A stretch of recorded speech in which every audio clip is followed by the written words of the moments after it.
Okay, this is Pastor Kevin Lindley at Winston Assembly of God, Oregon, and it is Thursday night, April the 30th, the last day of the month.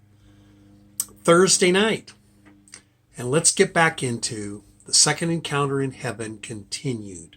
Jesus went on and said, I became my prized creation so I could model oneness with us, and that for all eternity. I, Jesus, will forever be my creation as a son of man. Jesus added, we have always been. We have no beginning and we have no end. In John chapter 1, verse 1 through 2, in the Holman Christian Standard Bible, it says, in the beginning was the Word, and the Word was with God, and the Word was God. He was with God in the beginning. Then we can see again the deity of Jesus in Romans 9:5 in the New King James Version. Of whom we are all fathers, and from whom, according to the flesh, Christ came, who is over all, and eternally the blessed God. Amen. Jesus went on to say, I am not a part of linear time, and therefore I am not bound by finite limits.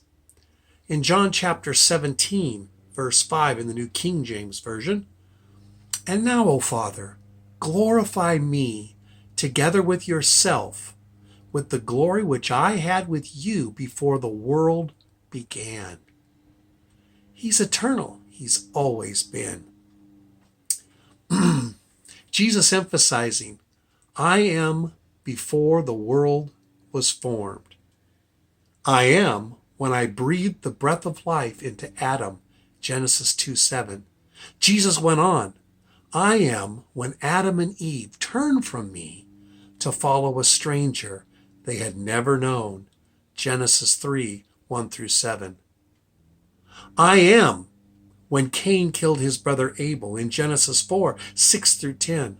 I am when I brought the flood on the whole earth in Genesis 6:1 through 22.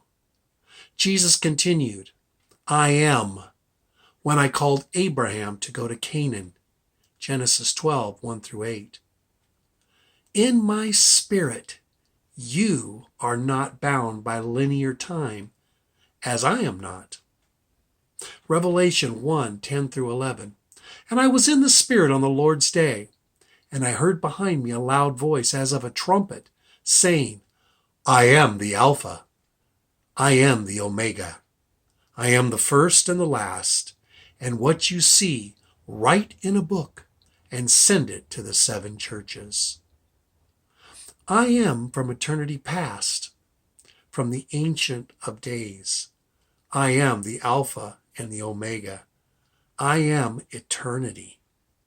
Revelation chapter 1, 17b to 18 through 21. I am the first and the last. I am he who lives and was dead, and behold, I am alive forevermore. Amen. And I have the keys of Hades and of death.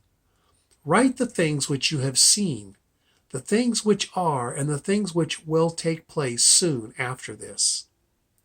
Jesus went on and said, Who is? I am. Who is Yahweh? Who is Jehovah? Who is Yeshua? The all-existent one. That's who I am is. We are in perfect union and have always been one, and we speak and exist as one. In John chapter 3, verse 11, the New King James Version, it says, Most assuredly I say to you, we speak what we know, and we testify to what we have seen, and you do not receive our witness. In John 17:21, it says, that they all may be one as you, Father, and I are one. I in you, and they in us, and that they may be one in us, that the world may know that you have sent me. The authority that I have as the Son of Man gives me the right to eradicate sin from humanity by my suffering, by my bloodshed, and by my resurrection. Because I am a Son of Man. Now, this is an important point. He refers to himself as the Son of God, but he also refers to himself more often as the Son of Man. In Matthew 9:6, the New King James Version, it says, "But that you may know that the Son of Man has power on earth to forgive sins." Then he said to the paralytic, "Arise, take your bed, and go to your house." Again, as a Son of Man, he has the authority to heal the sick with just his words. We also have that same authority. In Matthew 18:11, in the New King James Version, it says, "For the Son of Man has come to save that which was lost." In Mark 2:10, the New King James Version, "But that you may know that the Son of Man has power on earth to forgive sins, he said to the paralytic, 'Take up your mat and go home.'" Basically the same thing as we just read a minute ago in Matthew chapter 9. In Luke 5:24, "But that you may know that the Son of Man has power on earth to forgive sins, he said to the man who was paralyzed, I say to you, arise, take up your bed, and go to your house."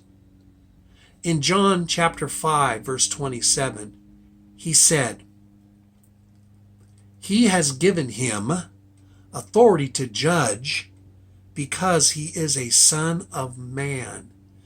The very judgment is that he was tempted in every way, just as we were, but yet he never sinned.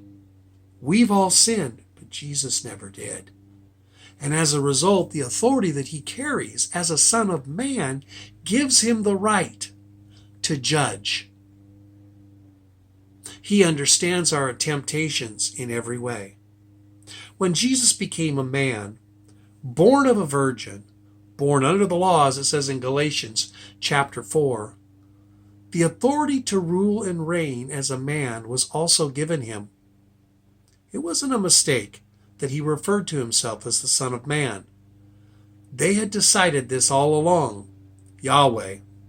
Before Jesus spoke the heavens and the earth into existence, their plan was that he would become his creation. Back tomorrow. I'm Pastor Kevin Lindley, and enjoy your evening. God bless.